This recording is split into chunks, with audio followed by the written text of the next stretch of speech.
I'm AJ Finn, and this is the story behind my stories.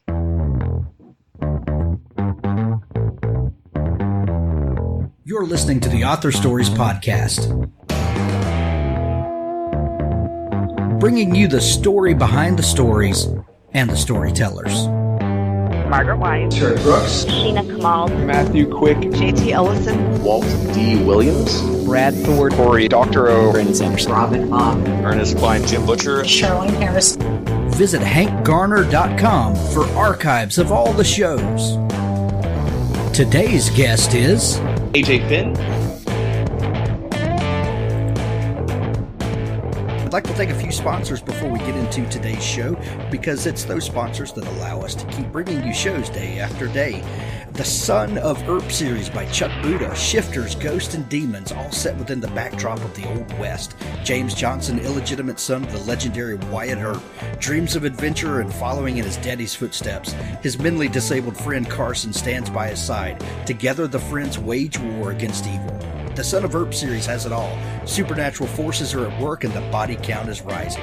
Can James and Carson save their cursed friend? Will they defeat the haunted gunslinger before more innocents die? Can James and Carson defeat the possessed before the demon hits the Chisholm Trail? Or will the devil win the West? Curse of the Ancients, Haunted Gunslinger, Summoner of Souls. The Son of Earp series is available in paperback, ebook, and audio formats exclusively from Amazon or free through Amazon Kindle Unlimited. Pick it up from Chuck Buda today. There's a link in the show notes. Mad Jones, Heretic by Quinn Hillier.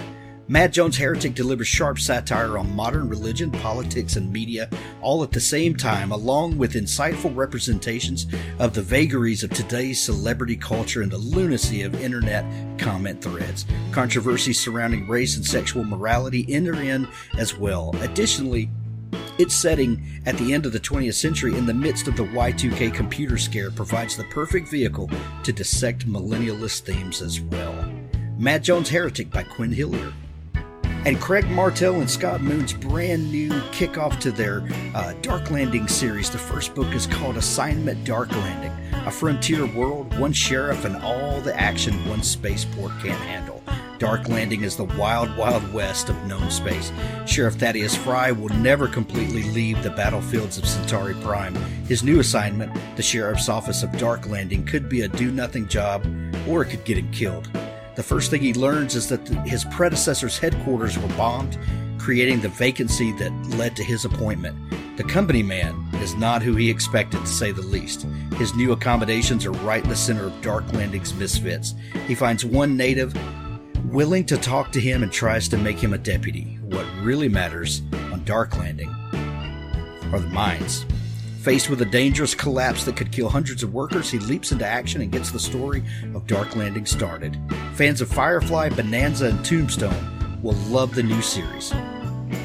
It's going to be releasing every 18 days, so go pick up a copy of Dark Landing as the series kicks off and watch for it. Scott and Craig were on the show right before Christmas, so go back and listen to that episode and get a full, deep understanding of everything that you're doing. Thank you for listening. As always, stay tuned at the end of the show for an audiobook clip from Richard Gleaves, the Jason Crane series. Now on to our interview. Hey everybody, it's Josh Hayes, and I'm here with Chuck Manley and Scott Moon. We are Keystroke Medium, and this is the Keystroke Medium Minute. Hey, what's up? It's Josh. I'm here with Chuck and Scott, and today we're talking about where to start your story. I think a lot of writers have this great idea that they say, oh, I have this great idea for a story, and then sit down to write it and have no idea how to start it. There's several schools of thought on where to start your story. I think the most predominant is we need to start your story where it begins, right? But some don't start stories like that. Some start stories where they end. Some start them in the middle. So I don't think there's a hard and fast way to start. We'll talk about a couple of the options here today. So, Scott, you've been writing a series of short novellas over the last month or two. So I think you've started more stories than Chuck and I have this time. So do you want to kind of talk about how you're starting yours out? I'm definitely a starter. I like to start these, I'll wake up, hey, let's write something completely off the rails for no reason at all. But I'd say, we have told you to start with a good hook, start in medias res with the in the middle of the story. And I think starting with a good hook is sometimes an overdone concept. It doesn't always have to be giant explosions. And technically, the hook can be the first, say, 25% of the book. You got that first scene, which is good, but what I would say is start with a character who wants something.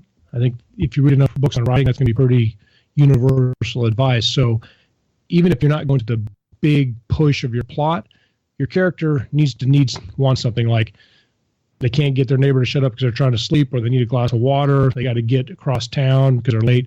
They start with a character, and start with something they want, and then you can get to the bigger flashbangy or the long tension as you get the intro handled. That's one way to do it.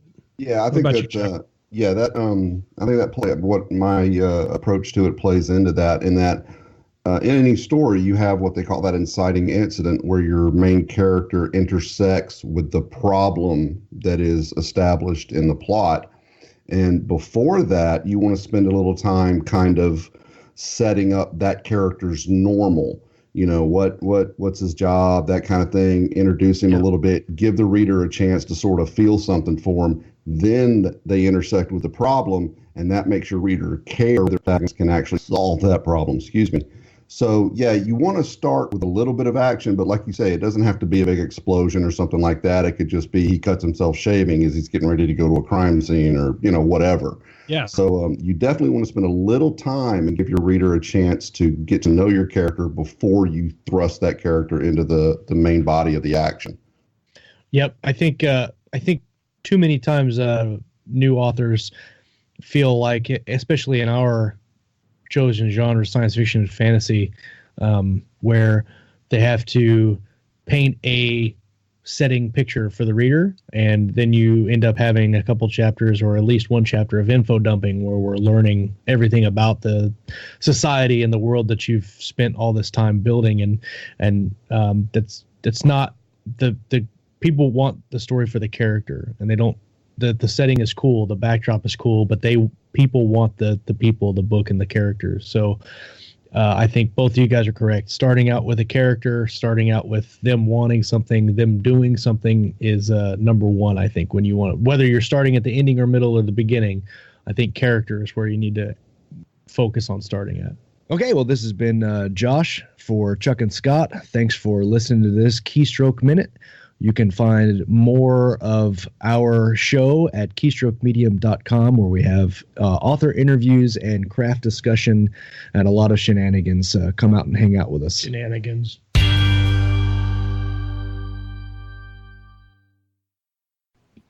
Well, thanks for joining me again for the Author Stories podcast, where I bring you the story behind the stories and the storytellers. Today, I'm really excited to have AJ Finn on the show. He's got a brand new book that just released last week as of the time of recording, called The Woman in the Window. I have been reading it. I got a copy from his publicist just the other day, and it is a serious, addictive read. So thanks for joining me today, AJ. Thanks so much for having me. I appreciate it. Yeah, AJ, I begin each show with the same question, and that question is, what is your first memory of wanting to be a writer or a storyteller? Gosh, I was in kindergarten. I thought it was in 30-something years, so bear with me. I was in kindergarten, and we were assigned a short story. And I remember writing a one-page short story. Obviously, it was short. It was one page. About a kid who is destroyed during the eruption of Pompeii along with his entire family. It was really, really morbid. Looking back, I'm surprised that no one referred me to a psychologist or some child protective services. So that was my first memory of wanting to tell a story. Although I should say I didn't actually follow up on that impulse for another 30 years. Wow. Yep. So, were you a bookish kid? Oh, super bookish. So every summer, my parents would bring us back to my mother's family homestead in East Hampton, New York. And this was a lavish 12-bedroom Victorian with a swimming pool and grounds. And I know that sounds super glamorous, but the place was a wreck. Like, the ladies from Grey Gardens up the block would have swung by and said, "This is not cool." you got to sort this out. The pool was coated in cut glass stucco so sharp that you'd emerge from the briefest of dips bleeding like a Russian royal. And the rooms in the house were so multitudinous and so dim that on entering one, you might trip over a dog whom no one had seen for weeks, or a child whom no one had seen for weeks. And I loved the place, not least because of the library, which was this vast shadow trap at the heart of the house, absolutely stacked and packed with books, most of them mysteries. I don't know if there's some sort of criminal twist in the family's DNA helix, but every single one of us loved reading mysteries. And I grew up in that house, gorging myself on Agatha Christie, Sherlock Holmes, the Hardy Boys, Ellen Raskin's The Westing Game. And reading was not merely encouraged, but actually insisted upon. And in that respect, indeed, in many respects, I was very, very fortunate to grow up in that house. And what a great setting Right. to find those in, because because place affects us so much as writers. I've seen that over and over again, that where you're from and those initial experiences really tend to filter through you as a storyteller. They're formative, absolutely. Yeah. So you said that this was not something that you initially followed up on, although you were a bookish kid and loved to read, but the writing and the telling of stories just wasn't in the forefront of what you thought you would be doing? No. As a kid, as you correctly observed, I was very bookish. I was a bookish teenager. I got into what we now term psychological suspense, as written by Patricia Highsmith and Ruth Rendell. And then as a graduate student at Oxford, I wrote my doctoral thesis on Highsmith as well as Graham Greene. So whilst I loved gorging myself on fiction, particularly crime fiction, it didn't occur to me that I might write any. I considered mine a fundamentally reactive mind. I loved reading, I loved studying, I loved analyzing, but I didn't think I had it in me to create a story, which is fine. The world needs reactive minds as much as we need more proactive minds. And then in 2012, Gillian Flynn published Gone Girl, which inducted a mass readership into psychological suspense. Prior to this, probably since 1988 at latest, the market had been dominated by serial killer thrillers by the likes of Thomas Harris, who published The Silence of the Lambs in 88, James Patterson, Patricia Cornwell, etc. And I enjoy a good serial killer thriller, but I didn't have one in me. And then, as I said, Gillian Flynn published Gone Girl. And on reading this, I thought, aha, here's the sort of book I've enjoyed in the past, as with Highsmith and Rendell. Here's the sort of book I've studied, as with Highsmith. Maybe this is the sort of book I could write. But there were two issues. The first is that the market still didn't seem reliably hospitable to this kind of book. And secondly, and more importantly, I didn't have a story. A couple of years later, The Girl on the Train was published, and it confirmed that this genre was not a passing fad. It was not a vogue. It was a literature with a readership, and it was here to stay. The thing is, I still didn't have a story, and it wasn't for another 6 or 8 months that I felt there was anything I wanted to say. Yep. Well, before we dig too deeply into the book, you mentioned that you studied in Oxford. Mm-hmm. What brought that about? I'd gone to Oxford on an exchange program as a junior at Duke and loved it. I just felt very much at home there, and so elected to pursue my master's and then my doctorate there. I don't think it's an accident that I gravitated towards England, having spent much of my life reading English novels, not merely Graham Greene, but also Evelyn Waugh, Dickens, Henry James, Anglo-American, but he, in my view, wrote the original psychological thriller in The Turn of the Screw in 1898. For whatever reason, I just feel at home there. And it's not Anglophilia. Believe me, having lived for 10 years, the bulk of my adult life in England, I know that the greatest ruse perpetrated upon the 20th and 21st centuries is this Downton Abbey-ish myth of English propriety. The English can be savage, but they're also wonderful. And they've got a rich, absorbing, and boundlessly gratifying legacy of storytelling. Absolutely. What did you study there? English. It was English literature. I doubled down on the English there. Oh, okay, so what was your end game? What sort of career were you pursuing with studying English literature? Well, like many 20-somethings, it didn't really help. I just wanted to postpone my entry into the real world. I actually figured out pretty early on into my graduate work that I want to go into academia, but I didn't know what I did want to. So once I finished my studies, I went to New York, not to pursue a career in publishing, not expressly to pursue that career, but simply because I wanted to live in New York and frankly have nowhere else to go. And after living for a couple of months in a 6th walk-up in crime-ridden Alphabet City, where my neighbors were bongo-playing drug dealers, I developed pneumonia. And I remember complaining to my parents about this, and my parents, who were not especially parental, love them though I do, said to me, "Oh, you better get yourself some health insurance." So that motivated me to pound the pavement and get myself a job. And publishing just seemed like a logical next step because I'd read literature, because I knew about storytelling. There seemed a remote possibility I could apply such experience as I had to a gainful employment. So even at this point, did you see yourself as a writer, or Nope. I just want to be around books and around the process?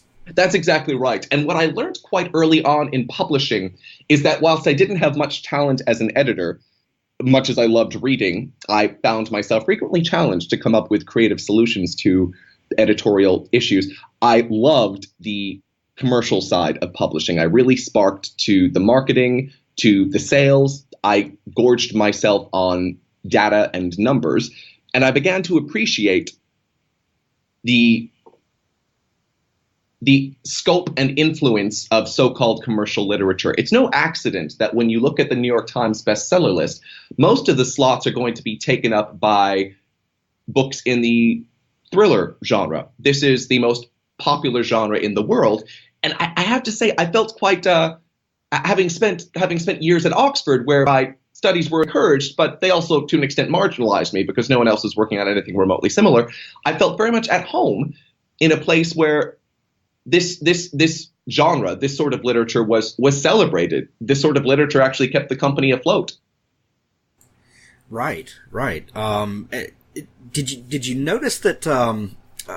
Well, let me see how I want to say this.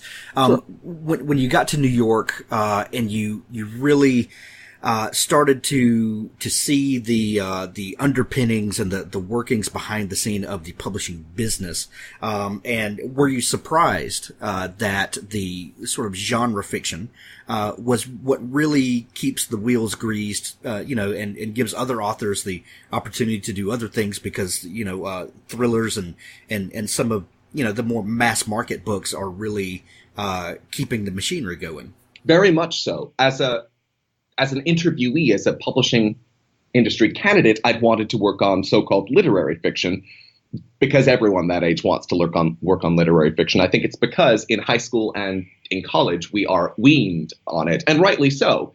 You should be reading the classics at that age, provided you're able to appreciate them. You should not be reading James Patterson at that age. There are other things to read, more influential, informative, and worthy things to read.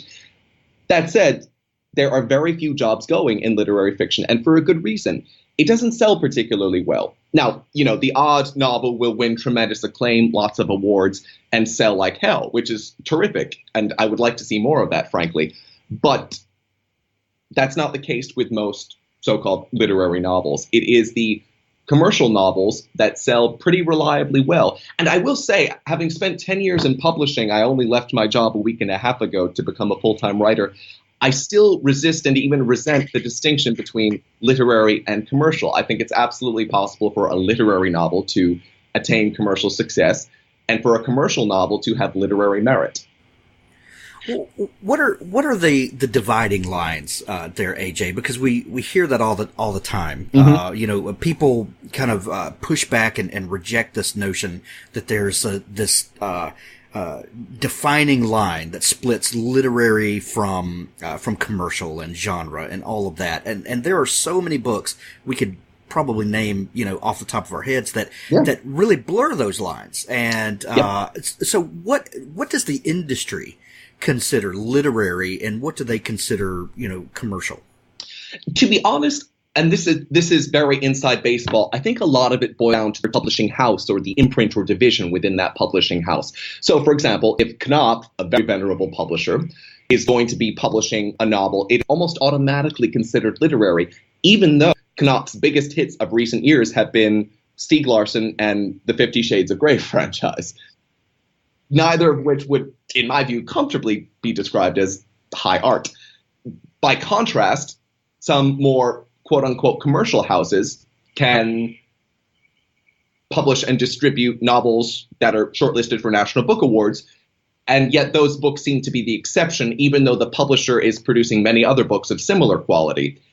So a lot of it comes down to the provenance, the house. Some of it comes down to the marketing. You can have a book that is quite literary or skews quite literary, but because you want to pitch it to a broader readership, you slap a more commercial jacket on it, you give it a more commercial title, etc. And you can do the same thing in reverse. You can have quite a commercial book and dress it up a bit so that it feels more upmarket. To give you a specific example, Kristin Hannah wrote a novel called The Nightingale. It's a fine book.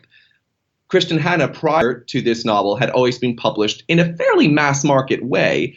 And then her publisher decided to up the package, the jacket for The Nightingale. And it worked. Readers swooped on it. They adopted it for the book clubs because it looked a bit higher end than it might actually have been.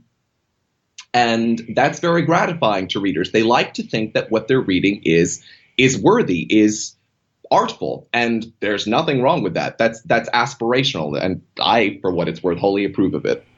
And it's kind of funny when you think about that that we as readers kind of allow ourselves to be kind of skewed that way, that we can be influenced like that. We do. There is a risk, though, that it's a missell. And to give you an example outside the film world, the recent movie Blade Runner 2049 was released to tremendous critical acclaim, but audiences stayed away after that first weekend. I think because the movie is actually a lot more artful. It's sort of the equivalent of a literary novel than the commercial blockbuster they believed they were going to be getting. Right. It's not an action shoot 'em up. It is not, although that's how it was billed. Sure. So, AJ, you as a kid were a big fan of mysteries, and you were surrounded by this type of book, and these stories really took root in you. And then, you study English, and you have more literary aspirations, and you go to New York, and now you have written this book that is one of these books, I think, that really blurs the lines between I'm there. glad you said that. And I hope so. Well, yeah. So how did you, as a writer, come to the point of this book? And I know I kind of held you off a few minutes ago when you were talking about this particular story, because I really wanted to kind of lay some groundwork to get into this. But how do you, as a writer, come to this story? And you even mentioned earlier the kind of how the industry has changed, where serial killer thrillers were the norm, and now the psychological thriller is really gaining a foothold. So how did this story come to you, and when did you know that you were onto something? So I risk of sounding really cynical, and I'm not a cynical individual, but I did spend 10 years in an industry. I thought to myself after The Girl on the Train was released, wow, this genre is here to stay. This is what I want to write. Damn it, I wish I had a story. But I didn't. And you can't force that. And having spent 10 years in publishing, I've developed the ability to recognize when someone is faking or forcing it. It feels inorganic in some way. And there's nothing intrinsically wrong with that. I published plenty such books, but I didn't want to write one. I didn't want to cash in. This wasn't going to be a smash and grab. And so for months thereafter, I sort of idly wondered whether anything might slosh together in my brain. Nothing did. And then in July 2015, this was my 36th birthday, I was in the office of a psychiatrist. And I was there because at age 21, 15 years earlier, I was diagnosed with very severe clinical depression. And in grappling with it for the next 15 years, I resorted to pretty much every treatment imaginable, from, medication to meditation, from hypnotherapy to talk therapy to electroconvulsive therapy, and nothing really worked. And I went through medications occasionally in hopes of finding a silver bullet, but didn't.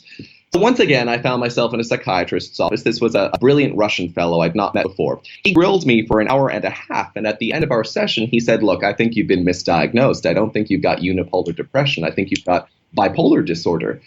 And I argued with him. I'm argumentative by nature. I said, I've never gone berserk. I've never gone full prey in Homeland. And he said, no, there are different strains of bipolar disorder. I think you have what we call bipolar 2, wherein the highs are not so dizzy or manic, but the lows are much lower and last longer. And I said to him, how will we know? And he told me, well, we'll take you off your old meds, put you on some new ones, and we'll see how she flies. So I agreed. And in summer, publishing shuts down. So I was able to spend about 6 weeks on my sofa titrating off my old meds and titrating onto the new ones. And I'd done this before, as noted, and every time I felt like Bruce Banner turning into the Hulk. It's not a fun process. That said, about 4 weeks in, it became apparent to me that these new drugs were working. And I felt significantly improved, not altogether restored, but a hell of a lot better. And one night, I'm watching Rear Window on my sofa because I've got the nigh autistic ability to watch old movies and read old books over and over and over. And as I'm watching Jimmy Stewart on the screen, a light flares in my peripheral vision. I turn, and across the street in my New York City neighborhood, I see my neighbor has switched on her lamp. And in fine Manhattan tradition, I watch her for a while. And I think to myself, how funny is this, that on screen in 1954, Jimmy Stewart is peering into Raymond Burr's window across the courtyard, and I'm doing the exact same thing 60 years later. And it was at that moment that it occurred to me there might be room in my brain for some sort of riff on Rear Window. And the story took place in my head very, very quickly thereafter. It took shape over the course of about 48 hours.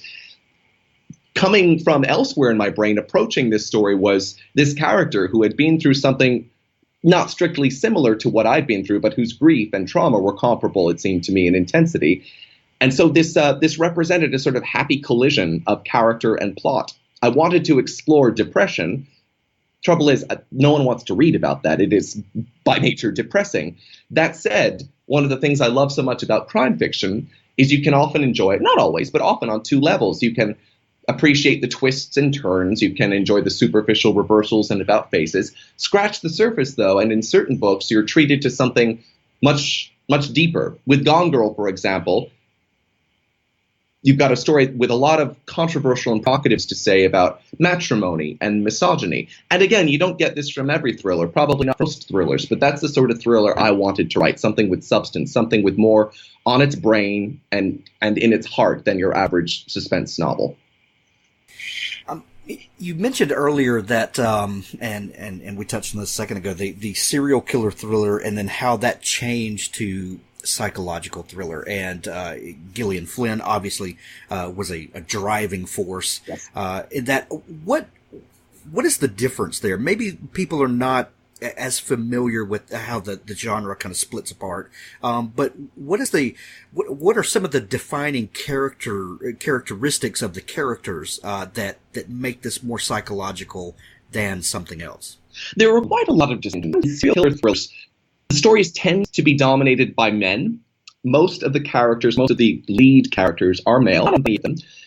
Moreover, although those characters are individually supplied with backstory and history, the story has to generally, certainly the characters, the victims of the stories, the baddies in these stories, can feel like cardboard. And I think that's because the author only has so many words in which to relate the tale, so many pages.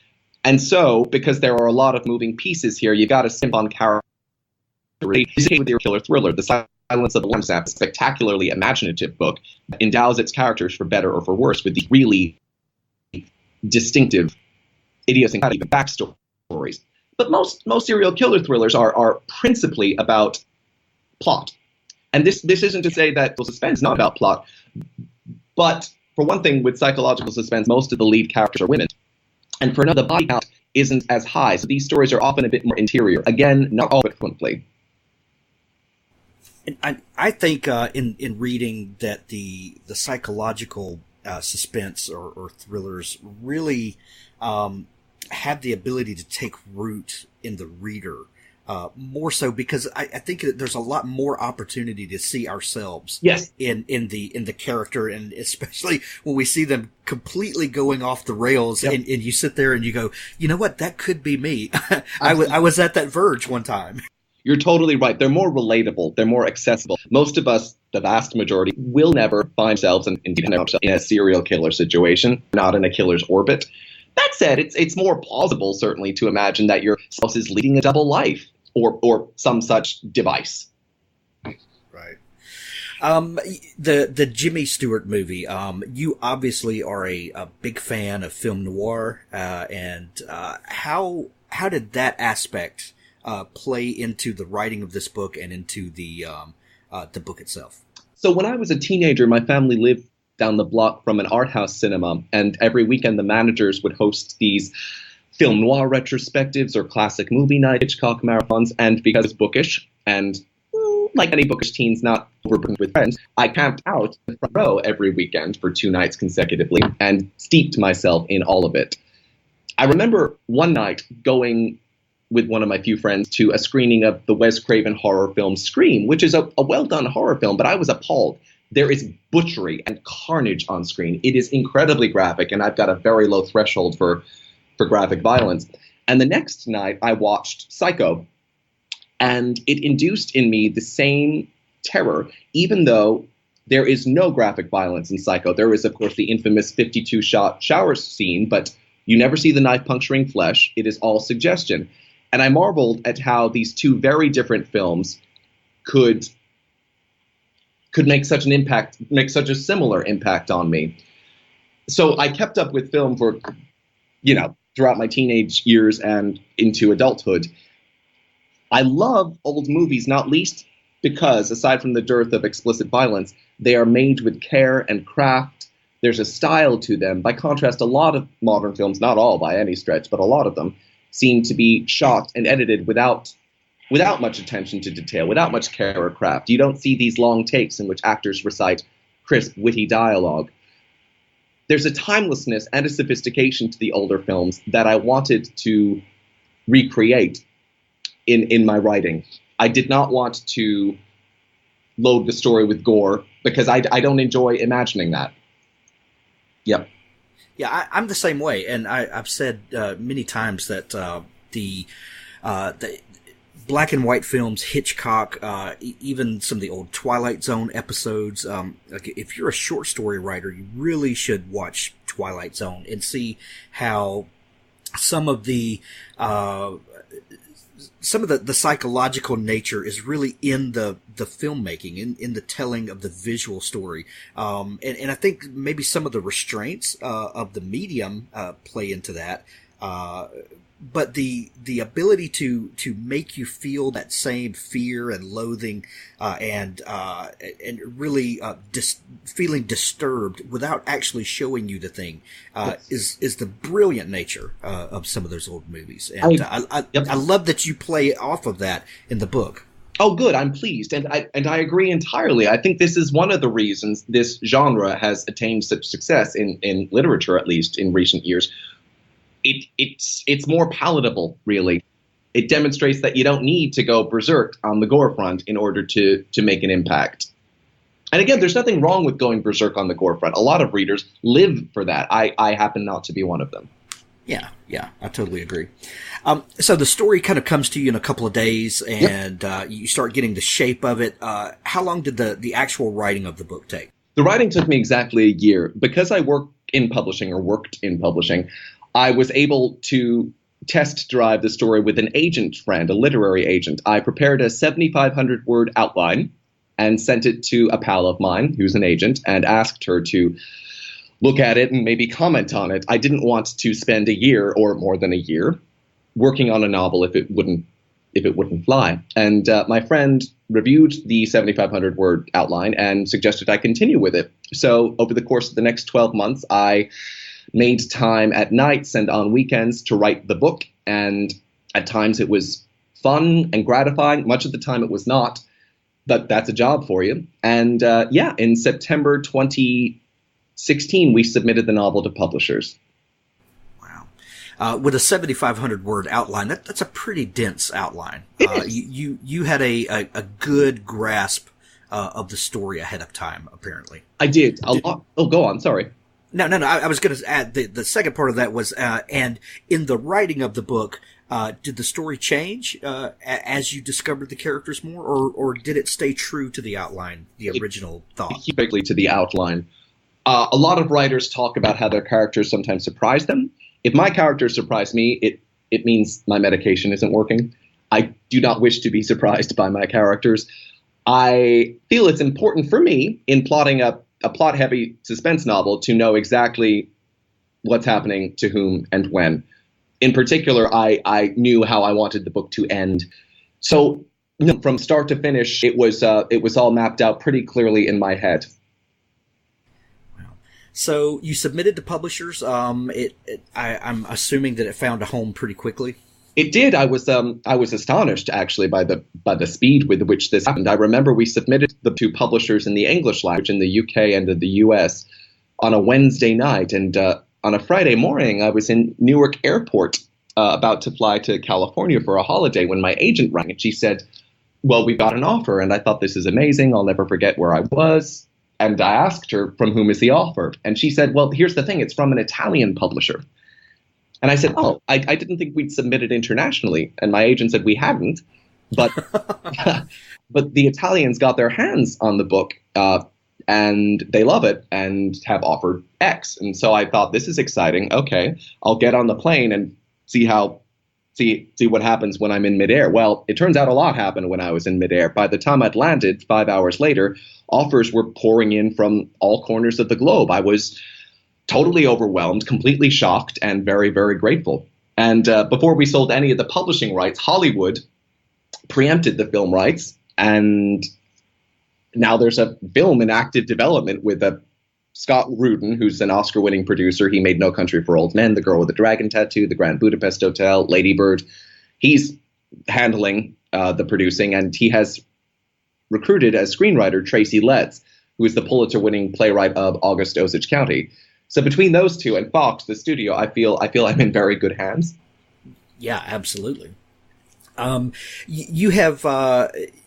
You've had a number of authors that have blurbed the book and have given glowing endorsements from Stephen King and Tess Gerritsen, Joe Hill, and Gillian Flynn. Yep. As someone who was kind of looking toward her and to the works that she had done, how did that make you feel? I was astounded, not least because Gillian Flynn is a busy, busy lady. In addition to writing her Gone Girl follow-up, she produces and writes TV and film. She was working at the time on not one but two projects, one a feature shooting in Chicago, and one an adaptation of her own first novel, Sharp Objects, starring Amy Adams, and to air on HBO next year as a miniseries.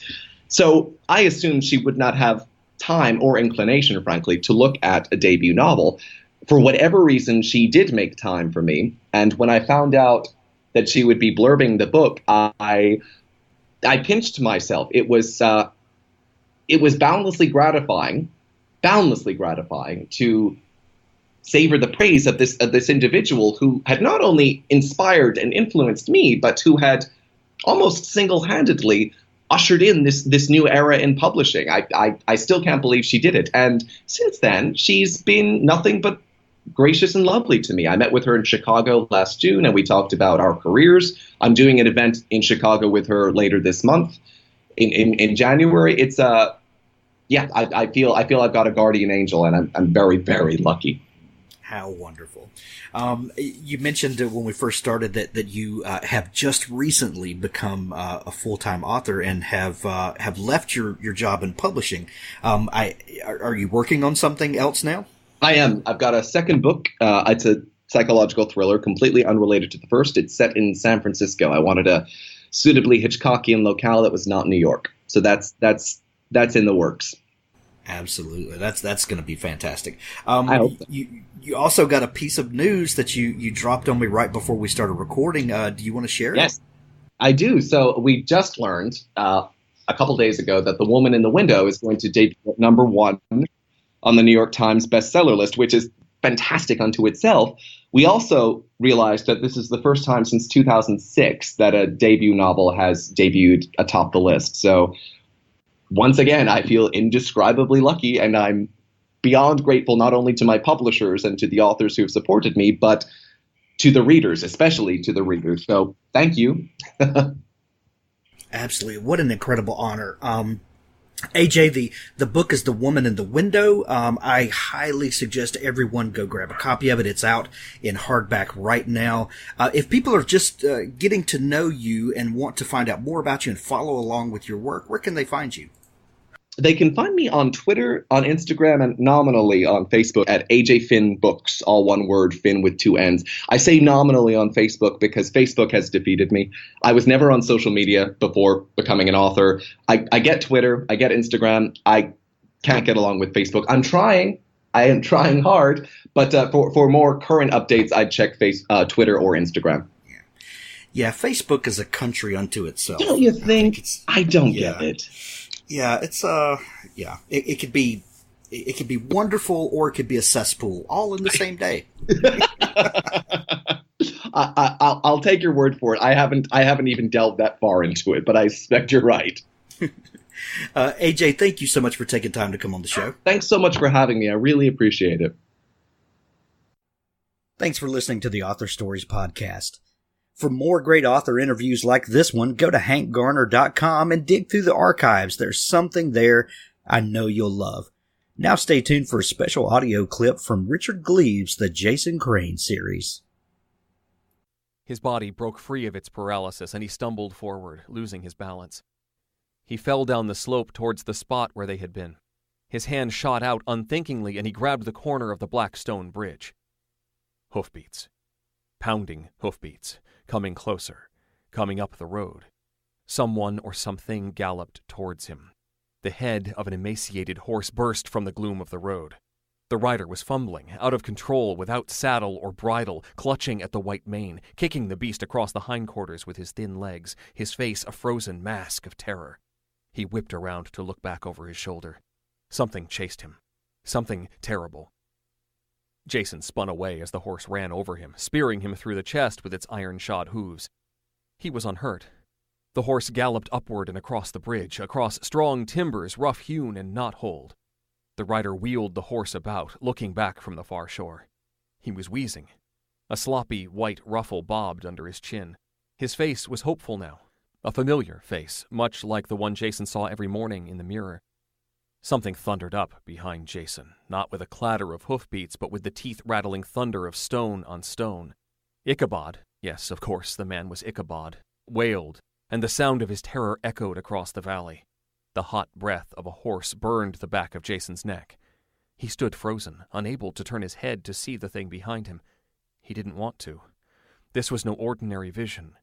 He felt with certainty that the rider behind him, no, the horseman behind him, knew he was there. Ichabod kicked his horse. It reared, brayed, and would have thrown him but for the fistfuls of its mane he clutched. Horse and rider spun in place on the far side of the bridge, disoriented.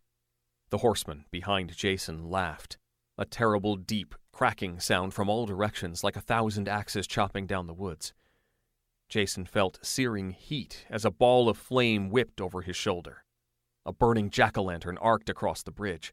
Its maniacal face spun end over end. It grinned back at Jason for an instant, spun around and crashed into Ichabod's temple, knocking him from his horse and into the dust. The pumpkin careened upwards, exploding against the trees, shooting tendrils of flame up their trunks, igniting branches and showering the world with sparks and flaming leaves. Jason recoiled, fell to his knees, and threw his arms over his face. His lungs and heart pumped wildly. They slowed. He brought his arms down. The bridge was broken again. It was over.